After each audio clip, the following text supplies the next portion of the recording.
Excellency Mohammed Reis Hassan Sarawat, thank you so much for joining us today at Bahrain this month. It's a pleasure to interview you. Welcome to Bahrain. Thank you, Christian. As the new ambassador to the Kingdom of Bahrain, what are your key priorities during your tenure? It's a big honor for me to represent Bangladesh in this beautiful land of the Kingdom of Bahrain, a country with whom Bangladesh has a long-standing relation from very old time.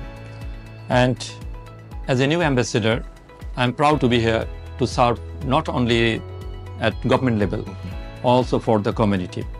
And I have set some priorities which are revolving around three pillars. First is strengthening the bilateral relations. So I have few ideas how to enhance the bilateral relations between the two countries.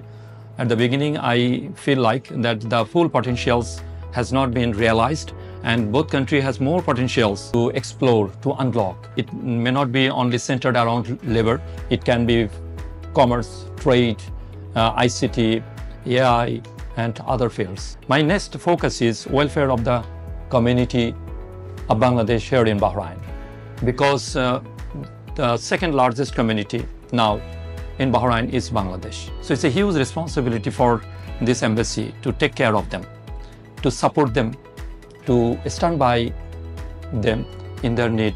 And with the support of the government of the two countries and our dynamic communities, I am confident that we can help elevate the relations between the two countries. Excellency, final question. What message would you like to convey to the Bangladeshi community in Bahrain and also your Bahraini counterparts as you begin your tenure here in Bahrain? Assalamu alaikum, Bahrainস্থ Bangladeshi ভাই ও বোনেরা, আপনারা জানেন আমি বাহরাইনে আপনাদের নতুন রাষ্ট্রদূত 3 মাস হলো এসেছি।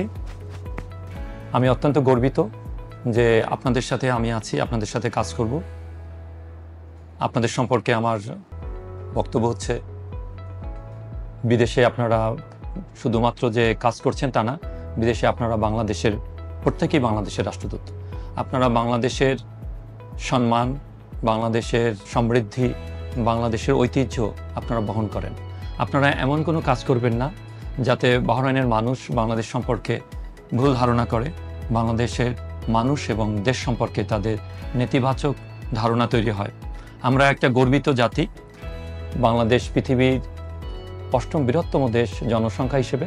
আপনারা মনে রাখবেন, বাংলাদেশ জিডিপি হিসেবে বড় একটা দেশ। আমরা প্রায় 460 বিলিয়ন জিডিপির একটা দেশ। এরকম একটা দেশ যেখানে আমরা 170 মিলিয়ন লোক বাস করি, এবং সেই দেশের মানুষ হিসেবে আপনাদের গর্বিত থাকা উচিত, এবং আমি নিশ্চিত যে আপনারা গর্বিত। আমার বাহরাইনে আসার পর আমার এই দেশ সম্পর্কে অভিজ্ঞতা হয়েছে। বিদেশি মানুষ, তাদেরকে দেশের সরকার এবং জনগণ বিদেশের মানুষদেরকে সম্মান করেন, ভালোবাসেন, এবং আপনাদের প্রতিও তাদের অনেক সম্মান এবং ভালোবাসা রয়েছে। আপনারা এটা কাজে লাগাবেন এবং আপনারা যার যার অবস্থানে আছেন সেই অবস্থান থেকে এই দেশকে সেবা দিবেন। আপনাদের সেবার মাধ্যমেই বাংলাদেশের মানুষও উপকৃত হবে, এবং আপনারা যখন দেশে টাকা পাঠাবেন, আপনারা বৈধ চ্যানেলে টাকা পাঠাবেন। আপনারা যখন যেখানেই থাকেন, যেখানেই কাজ করেন, সেই প্রতিষ্ঠানের এবং এই দেশের নিয়ম কানুন আইন মেনে চলবেন, এবং আপনাদের আচার ব্যবহারে, আপনাদের পোশাক আশাকে যেন এক ধরনের আভিজাত্য থাকে, এবং এদেশের মানুষ যা পছন্দ করে সেই জিনিসটাই আপনারা করবেন। এদেশের ভাষাটা আপনারা ভালোভাবে শেখার চেষ্টা করবেন। আরবি ভাষা শুধুমাত্র বাহরাইনের ভাষা না, এটা কোরআনেরও ভাষা। আমি মনে করি আপনারা যদি ছোট ছোট এই বিষয়গুলো নজর দেন, তাহলে আপনারাও উপকৃত হবেন, আমরাও উপকৃত হব। আমরা দূতাবাস সবসময় আপনাদের পাশে থাকব। যে কোনো প্রয়োজনে আপনি দূতাবাসকে যোগাযোগ করবেন। আপনারা আমাকেও সরাসরি যোগাযোগ করতে পারেন। আর প্রতি মাসের শেষ সপ্তাহে আমরা আপনাদের জন্য ওপেন হাউস ওপেন করেছি, গণশুনানির আয়োজন করেছি। আপনাদের কথা আমরা শুনতে চাই, শুনব, এবং এর মাধ্যমে আমরা আপনাদের কাছাকাছি থাকব। আমরা কনসুলার সেবাকে আপনাদের কাছে পৌঁছে দেব। আমরা বিভিন্ন এলাকায় ছড়িয়ে যাব, এবং আপনাদের যে কোনো সাজেশন আমাদের কাছে এসেও বলতে পারেন, আমাদের ওয়েবসাইটের মাধ্যমে আপনারা জানাতে পারেন। আমরা চাই আপনারা ভালো থাকেন, সুস্থ থাকেন, এবং সবাই আমাদের সাথে থাকুন। আমার জন্য দোয়া করবেন। সবাই ভালো থাকুন। আল্লাহ হাফেজ।